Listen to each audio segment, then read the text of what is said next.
So I was initially worried about whether I'd get a video done today, but then my wife said, why don't you just take your camera with you to work? So today I'm actually going to be working within the live environment, working with a band called... But how do people do these train blogs? Oh my gosh. Okay, so I'm going to be taking you with me today into the live rehearsal environment of the Sugababes, behind the scenes. We'll be able to talk to the front of house mix engineer to pick his brain about mixing live versus mixing in the studio. I'll also be able to show you my portable setup, generally what I do. I would love to explain to you how playback works and just how technical this whole process is and how all of the pieces come together, as well as interviewing the different musicians, looking at their setup, their guitars, drum kit, bass, etc., etc. I think it could make for an interesting video, but we'll see. Make sure you like and subscribe to Alex's channel.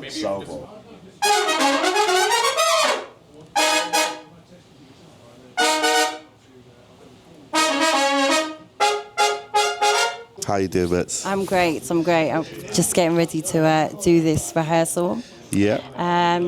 Everything's sounding great. So I'm ready to get back on the road, get me out my house. Yeah. You know? This is most probably like the funnest thing that I'm doing of my life right now. My life is so boring. I'm always excited to like get on the roads and be on the bus and just spend lots of time with, all the guys. It's one big family, so yeah, I'm excited. Yeah, I mean, I can't wait for us to get our new music out. Yeah. Yeah, get away from all this. Some of these songs are like 20 odd years old. Yeah, so. Amazing. Oh gosh, I think you're about to. We're ready. Thanks a lot, Bits. You could be on camera. Come. Going on YouTube. Wait, hold on. Let me get out a shot. We can focus. That's right.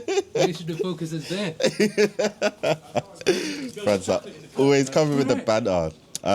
But now I thought I'd take a moment just to run you through just my setup. Basically, the way I have it running is I use a ISO Station 24C. Honestly, the main reason I use this is simply because I have control over the mix inputs vs playback. So if I want to hear just how their vocal sounds with nothing else, this is on inputs, whereas on playback, it's 100% what's coming out of the computer. So it just makes it easy to just level match in their ears so they can just have themselves clear.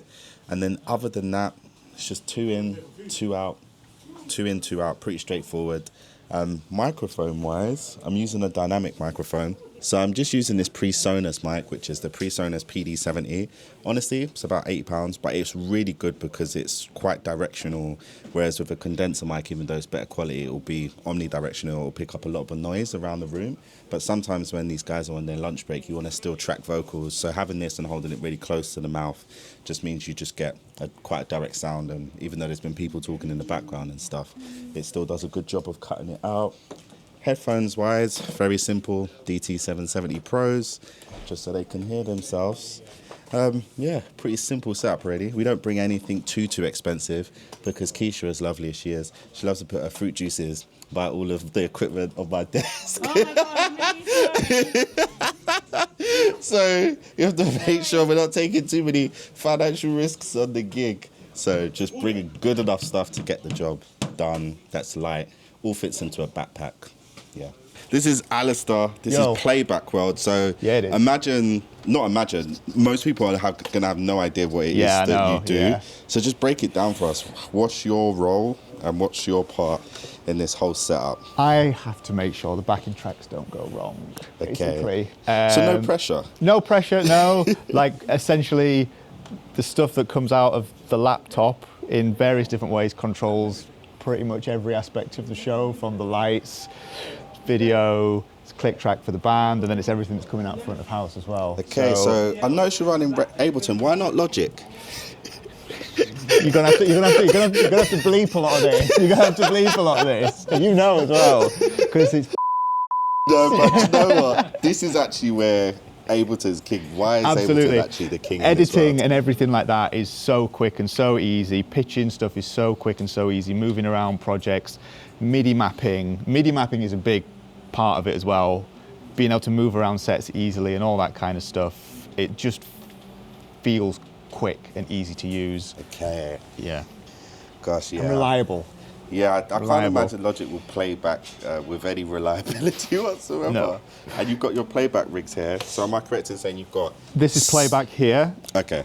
And then, yeah. What we got in here? I don't actually recognise any of So these. this is the Cal Digits things. These are essentially just fancy USB hubs. And then stuff's coming out of there and into this little guy, which is the EX box, which is doing the Dante network basically, and that is switching between the two computers if one computer dies, basically. And then converting the digital Dante signal into digital Matty signal, which is moving from there down into this guy. Oh, I have heard of Fairfish actually. And then this is just turning that from a digital signal into an analog signal, and it comes out the XLRs on the back. Goodness me. I know, there's a lot going on. So quite a cheap rig then. Don't look in the back of it. Don't look in the back, it's I'm scary. going to the back. It's scary. Everyone wants to see the Everyone's back. seeing the back. Come on, we all love some cables. You're giving away Raf's secrets. Bloody hell. So Raf built this then? This is Raf's rig, yeah. Goodness We me. took it apart when we first got here and made it tidy and took out the bits we didn't The thing need. that always gets me about these rigs is none of them are kind of like actually explicitly designed to function with each other in that way, right? No. You just, it's like a modular Yeah, exactly. synth for And, playback. and there's so many different ways you could do it as well. Like, Yeah. yeah, it's just however you feel comfortable with it, I guess, Yeah. maybe. What serves its purpose? I mean, this can do a lot of stuff that we're not using it for as well. We're Okay. using it in a very, very simple way. So, bro, what is your name actually? I don't think we've met. How's it going? Yeah. Nice to meet you, John. Yeah, easy. John is covering for me on some of the gigs, so he's Okay. learning how you plug it in, basically. Oh, so he's going to get all the stress I'm when giving you're him the not. fear, basically. He's built everything and then he's going to unplug it all right before you do it. yeah. And then be like, this is why you can't find me. It's all on Dropbox as well, so I'm just going to start changing file names from my bed and like just ruin the whole show. Yeah. And then this mini box, I know I asked you about the other day. Orders the food. That orders, yeah. So Okay. basically, you control the gig with this one, and then like when you get like 2 songs from the end, you press that button, and it orders everybody's most recent delivery order. And so when you get off stage, it's If just that waiting is for true, you. then every studio actually needs a MIDI Go box. Is that the Go for delivery? Yeah, exactly. Yeah. Amazing. No, but thanks a lot for breaking No down your stress, world it's for all us, bro. good. Okay, mic check 1, 2.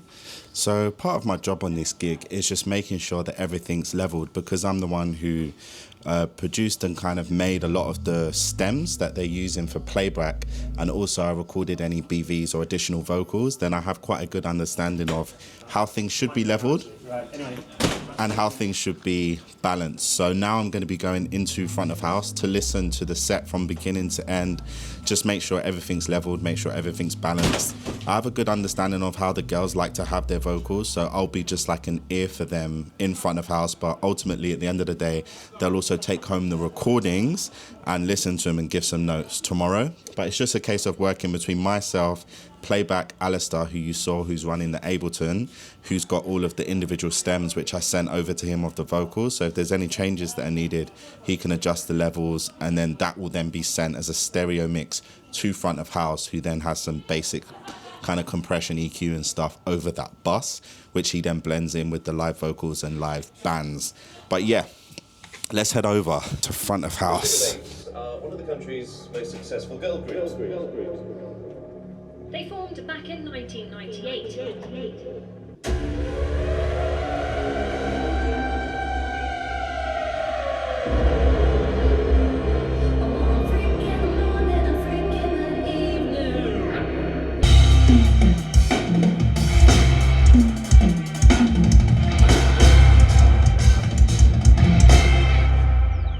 We just have to know what's going on with this speaker setup, because I've heard it. This thing is not only powerful, but this thing's dynamic, man. So what is going on here? So these are DMB's Y10Ps. They are very, very powerful. Completely different application of use to what you'd use in the studio. You know, many people in the studio might use vocals, KLKs, you know, dynamic audio.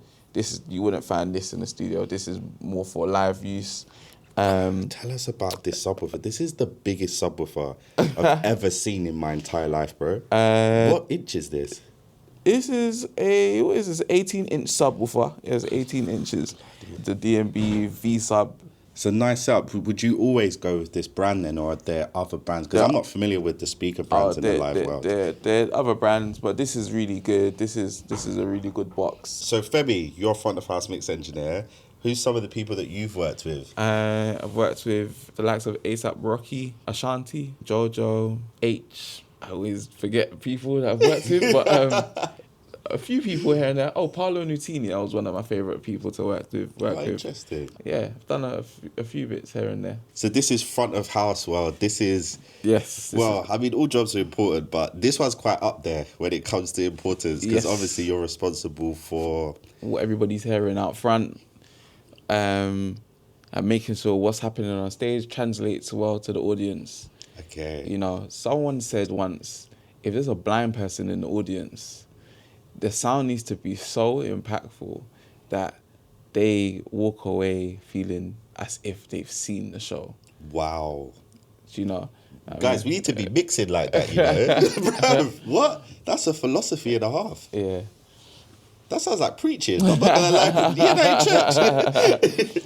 That's deep. So what's like your process then? Obviously the band, they're next door, they're rehearsing, but you're pretty much in from the same point they're in. Yes. How does the rehearsal week go for you, and what's your kind of objective during that time? So for me, a lot of it is learning the music and learning the sound that needs to be translated out front. Okay. So I don't even really start with just mixing, like throwing faders up and EQing things. I'm in the room as much as I'm not in the room. So I'm in a separate room just for isolation. But whenever I'm in these situations, I make sure I have communication between myself and the musical director so I can hear what's happening. Because probably for the first 3 days, you know, we're still cooking and it's still learning parts and adding things to programming and getting the balance right. So for the alternative cultured people, what's cooking? Oh, cooking. So we're just rehearsing. Okay. Yeah, we're just literally rehearsing. We're just going through things. You know, we're making mistakes. You know, we're trying different ingredients. We're seeing what works better. You know, the drummer might change his snare. He might detune it. The guitarist might change his guitar. The bass player might feel like the synth bass is better on this song, and we're feeling it out. So once you felt it out, how do you then approach? Now, a lot of it, for me, starts with the rhythm section. So a lot of it starts with the drums and the bass and the track drums and how that marries together and how that sits together in the mix. So I make sure that's right. And everything else kind of sits on top, or just it sits together with the drums. And then we have this brick wall foundation, you know, of sound. Now, one thing I've always found interesting is sometimes you go to a live show and I feel like the main thing I notice is singers can be very inconsistent in their microphone technique and how they hold it close and far. And sometimes vocalists just disappear, you can't hear them anymore, and then sometimes they're really loud. Like, how do you actually combat that? Because I did notice in your mixes, there was like quite a consistent level. It all starts from the source. So the source being the singer, but then also we selected specific capsules for their microphones in case they are singers that like to do that. You know, a very dynamic capsule that we use to make sure that if that's the case, we're still able to push the fader and make sure that we don't get feedback. Okay. You know. So is it like just a modular mic, like this? Yeah. Part So we screw onto. It's like a module part that screws onto different wireless systems. Shure, Sennheiser, we're using Shure, but it starts from there. It starts from that's where it starts from, and then after that, it's your gain staging, it's your EQ, it's your compression. I'd actually be interested to understand your approach towards compression, because obviously in the studio environment, we have complete control over how things are recorded, and most times they can be recorded separate. So we can get away with probably way more compression without worrying about bleed or feedback or any of those issues. But how do you actually approach compression? For me, it's more about taming the signal. So I'm taming the signal, but I'm also adding makeup gain. It's the same kind of controls as what you'd use in the studio, but I'm taming it and then I'm adding makeup gain to make it feel like there's not a dip in signal. So it's now just become one level of sound, if that makes sense. Okay. And then, of course, from track to track, the instrumentation can completely change in terms of the relationship between the live instruments and the stuff that I would have programmed. How do you approach that then? Do your faders just stay the same and the mix stays the same for every song for the entirety of the show? No? No. So how do you approach that? This for me is another instrument. I'm part of the band. That's why. What is this actually? This is the Avid S6L. It's Avid's latest live console to date. Yeah, it's fantastic. It's the Venue S6L. Okay. Yeah. And you said it's like your instrument. Why did you say that? I'm originally a pianist, a keyboardist and drummer. Yeah, I play keyboards and I play drums. So like I feel like I'm another part of the band, almost adding colour and texture to what's actually being played. Bro, it's facts. We feel the same way in the studio as well. Yeah. We really are. So then when it comes to the different songs Okay. and the mixes across them, so you don't just have the same mix for every song? No, not the same mix for every song, because the guitarist might switch from electric guitar to the acoustic guitar. It's a completely different texture. Timbre is different. The drums, we have 2 different kick drums. We have an 18-inch kick drum and we have a 22-inch kick drum, cut at different lengths, different sizes, different impact of sound, different types of snare drums. It's all different. For me, it's like chocolate is chocolate, but there is Bounty and there's Twix and there's Twirl. There's different. There's different. You know, variations of chocolate. Even though it's still chocolate. Yes. So when I'm mixing, even though it's still sound, it's still the same songs. It's still the same. It's still not the same songs. It's still the same players. It's still the same signal that's coming to me. It's a different timbre. It's a different dynamic. Okay, understood. The same way I wouldn't mix one song on the album exactly the same as the second song. It would be 2 different complete approaches. But how are you practically doing that though? Because does this then have a way of recalling per song, for example? Oh yeah, so what I've done is I've done what's called snapshots. Okay. But the snapshots are only really doing like fader memory. Only doing like fader memory. So, you know, it might be like the acoustic guitar needs to be a little higher at the beginning of one song and a little quieter at the beginning of another song. You know, the electric guitar has a solo at the end. So recalling some of my snapshots will allow me to have things in position for me to adjust when I need to already before I get to that song, if that makes sense. Yeah, no, that makes perfect sense.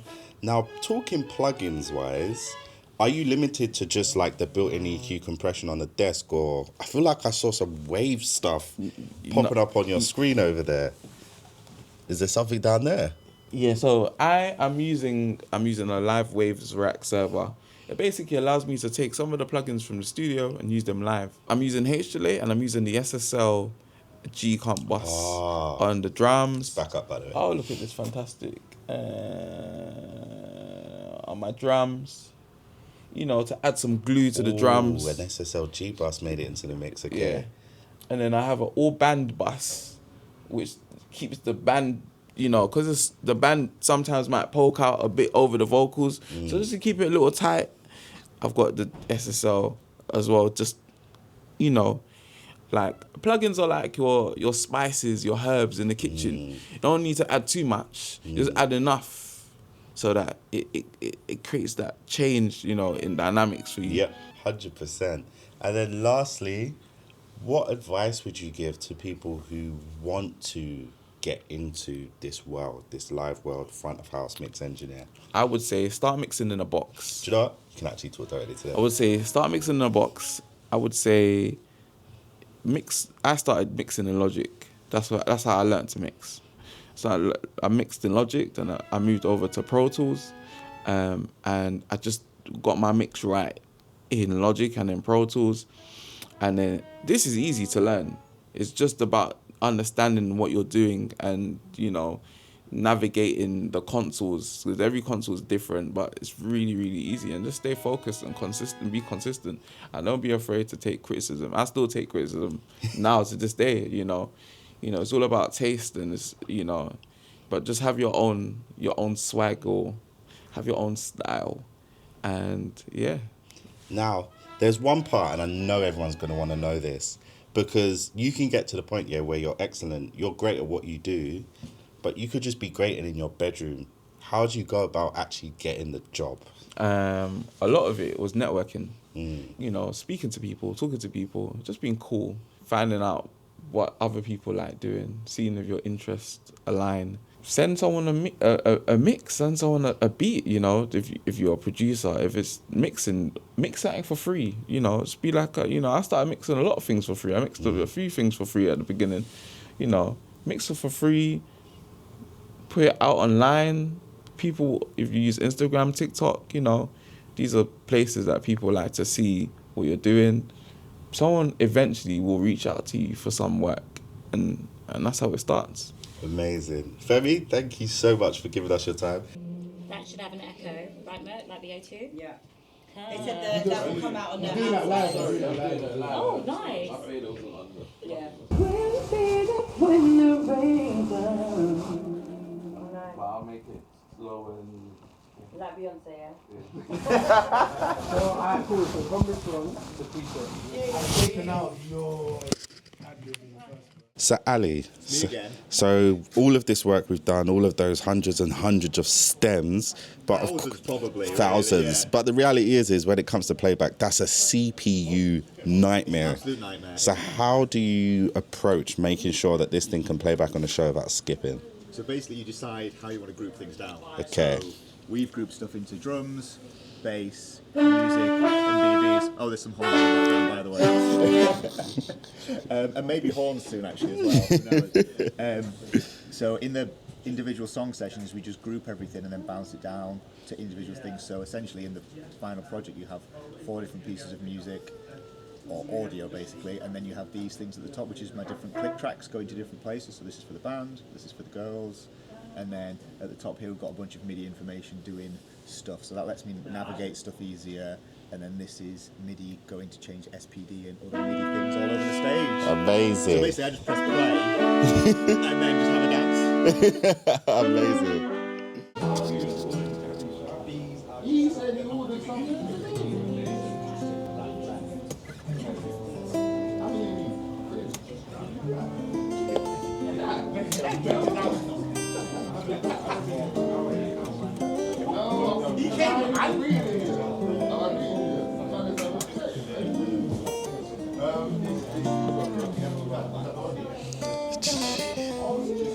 Francois, the man himself. Alexi. I was just catching you playing, bro. Guys, tell us a little bit about what you've got going on here then, Francois, your setup, how you're running it. So this is my acoustic. This is a Taylor 517, I believe, which is going through the amazing Boss AD10 preamp. Let's come around this way. Come around, yeah. Yeah, so we just acoustic straight into the tuner, into the preamp, and then go straight to front of house.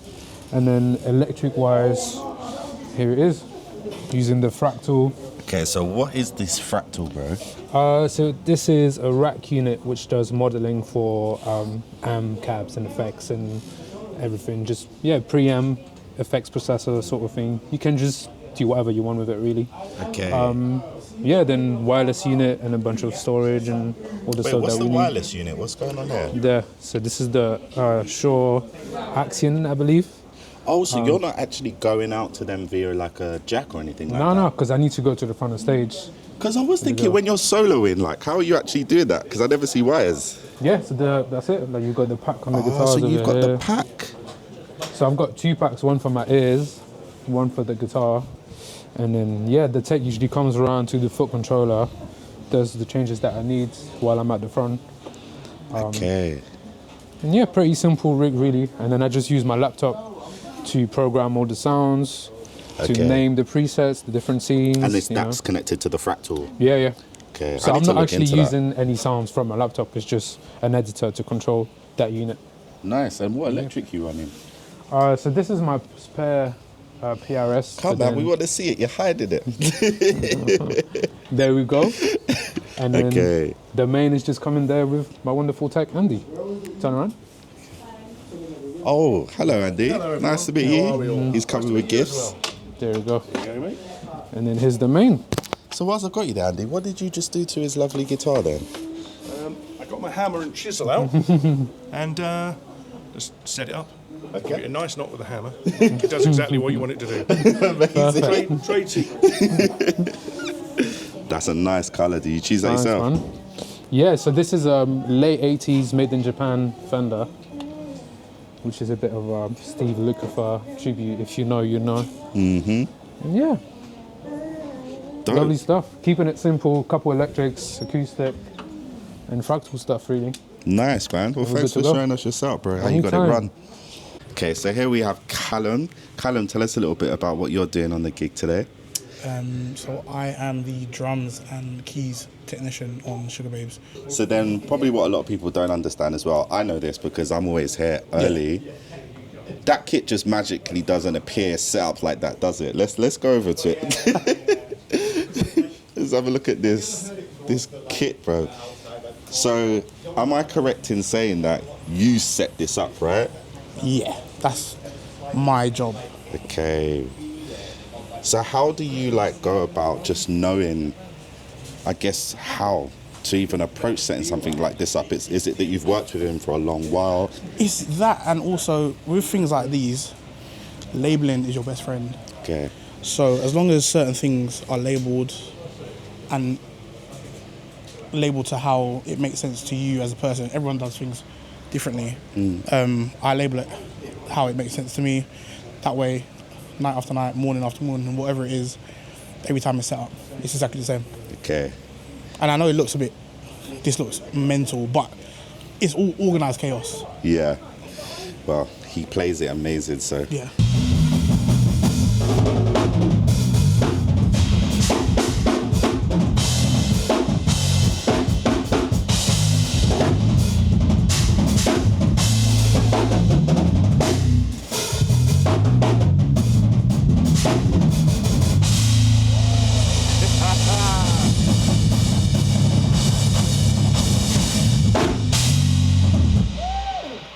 This is my rig. I had a name for her, but I've changed it due to political reasons.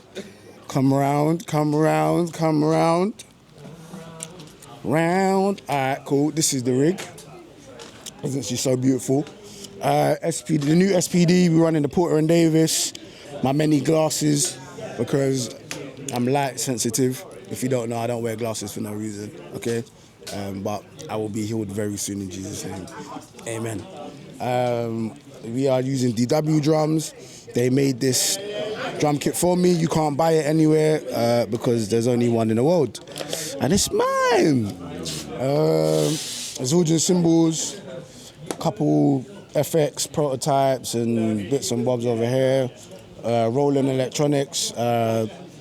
We have Remo and Firth drumsticks. Yeah, man.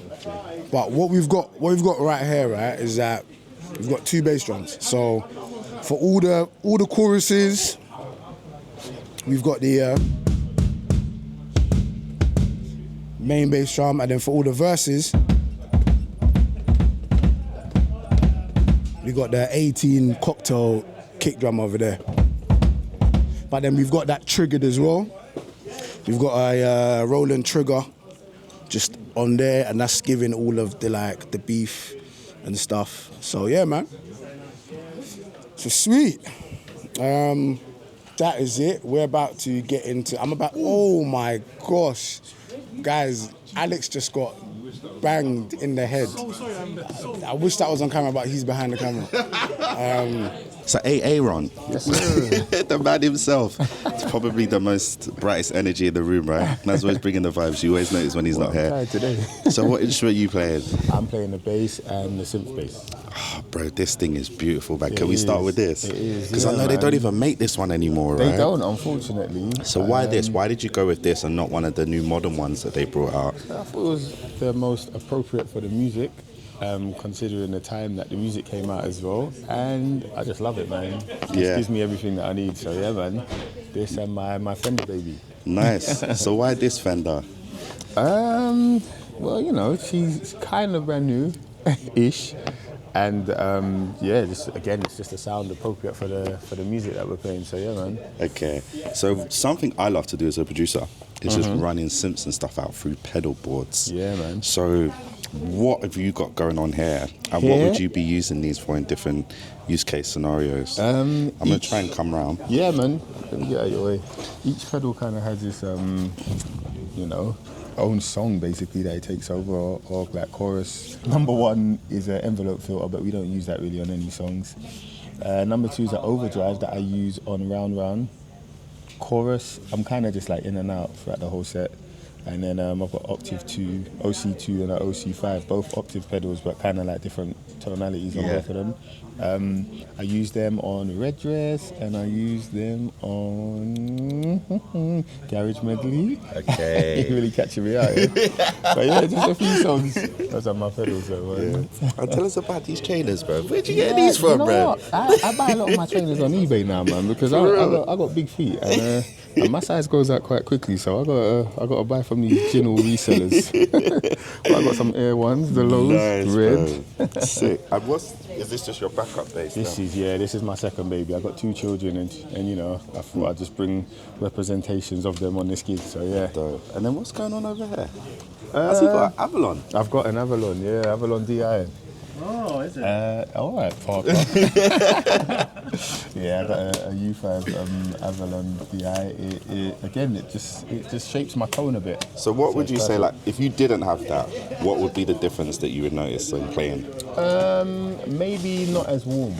Like the Avalon kind of brings out a bit of a warm analog sound, and just makes your bass sound just like, again, just the tone just a little bit different. Yeah. But I mean, you know, tone is kind of in the fingers, so yeah, your bass is just gonna sound how it sounds regardless. Nice. And then I can't leave out my head here, my EBS head TD660. Yeah. I'm endorsed by these guys, so they've looked after me. Jeez, make sure to give them a shout out. I'm not endorsed, so I might edit it out. You're not endorsed yet.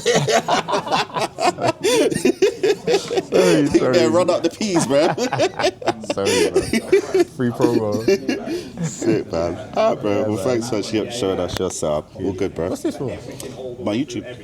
Oh, sick. You don't know about it? No, I don't know. It's blown up, you know. I started it probably like a month and a half ago. Okay, so now we're here with the main man, Izzy himself, the keyboard connoisseur specialist, bro. Some of the people that you've worked with. I've worked with Ellie Golden, Stormzy, and today we're here with the Sugababes. Amazing. So take us through your rig, bro. So 3 keyboards here. Jupiter X, which is a new addition. Typically I played the System 8, but I'm really loving this and the character it brings. RD2000. This one's a classic. I see this on so many gigs. What is it about this that makes people keep using it? For me, I love the keyboard. It's a bit heavier than like typical 88 keys, but for me, it allows me to tuck in. And to make a mistake, I really have to make a mistake because you have to be intentional about playing them that. guitar keyboards, bro, your precision has to be on point. Yeah. And then here we have the Phantom 7. This used to be grey, right, back in the day. That's how old I am. I show my age. I actually came from playing that Phantom, the Phantom G7. Yeah. And this is the same, but it's got more into synthesis, so ADSR and really choosing the filters and really going the extra mile. Nice. Now you produce as well, right? You do studio stuff. Yeah. Did any of these make it onto your tracks? I thought it might be this one, you know, because we even use the plugins in this one. This stays in the studio, really. I haven't brought this out in like 2 years. It's literally just up in the studio. It's like my Amphions. They were saying, why don't you bring your speakers? I'm like, I'm not bringing my Amphions on the gig, bro. Nah, with you. And you got the laptops out there as well. So this is main stage. I'm using it for pianos. All my pianos have Keyscape or UVI Key Suite acoustic. I've never used Key Suite live, but I've been tucking in this time. I just think it can just go a little bit further than the keyboards at the moment. Just plugins in it. Do you know what I mean? And yourself being a keyboard man, we have to ask you, what are some of your favourite synths studio-wise? Synth studio-wise, Juno 106. Okay. All-time favourite. That's probably my all-time favourite. CS80. Yes. A lot of people don't know about that one. Yeah, and the original Prophet 5. The original Prophet 5? Just so you're talking about like the hardware one? Yeah. Goodness me. Yeah. I don't know if we all have that budget, I'm not going to lie. I think, that's it for synths. I think next I'm just going real acoustic, like uprights, whirlies, Rhodes. Nice. Well, I'm sure they'll love to see it. We'll have to come past by the studio sometime. No doubt. Thanks a lot for your time. Thanks for speaking to me.